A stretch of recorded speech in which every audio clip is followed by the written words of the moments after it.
Yo, what is good, my people?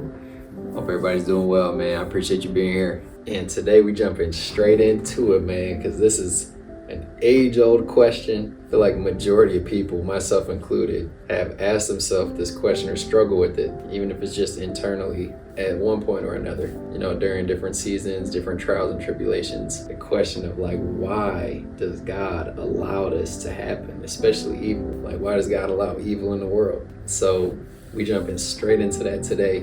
And by the end of the video, it's my hope and prayer that in some way or some form, you're able to be challenged and convicted enough to want to change for the better and end up leaving out today better than you were coming in. You with me on that? No matter where you come in, no matter how skeptical you are of God, no matter how evil you think God is or how bad you think God is, or vice versa, if you are a follower of God and maybe you just never really thought about something like this or questioned him and questioned evil in the world, whatever side of the spectrum you lie on or anywhere in between, I hope you can take something positive away from today. And so ultimately the question of why does God allow evil stems back to the original sin that had entered into the world. And we can learn so much through that story of Adam and Eve. But without even taking it to scripture first, just understanding the general concept between us and God, like our relationship with him, is he will never force you to follow him, to love him, to pursue him, to obey him, right?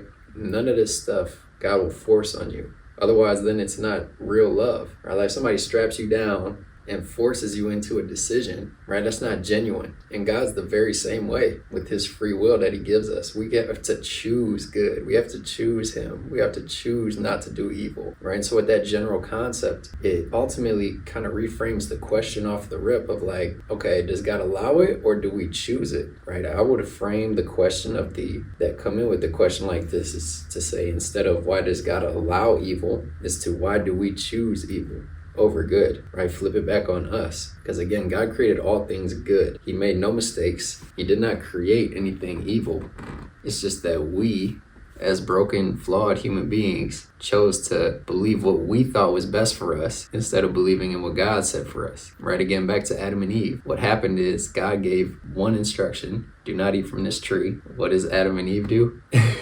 They take their own thoughts, their own self-trust, and oh yeah, I know what's best for me. So I'm going to listen to that. I'm going to eat this, even though God said not to. I really know what's best for me. I'm going to disobey what he said, right? In different terms, disobey what God said, believe in what I say, because I know what's best for me. That's the original sin. That's the original shortcoming that we had as humans. That's where sin and evil entered into the world and has been passed down to us from generation to generation through that one action, right? But nothing has changed. Think about it to this day.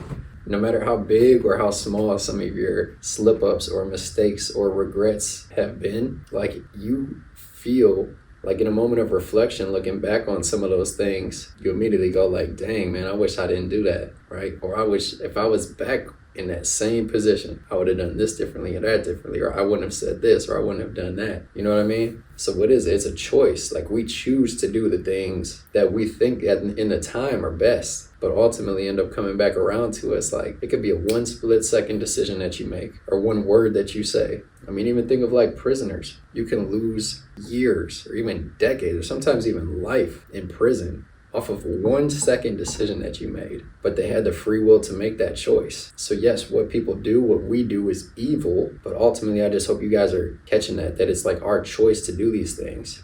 God is not saying, oh yeah, go steal from them, go do this, or go hurt that person, right? Go say this evil thing to this person. God is not planning that in us. And so ultimately what we're doing is we're choosing to think we know what's best instead of what God says is best for us. Last example I'll leave you guys with today is the overarching theme of light and darkness.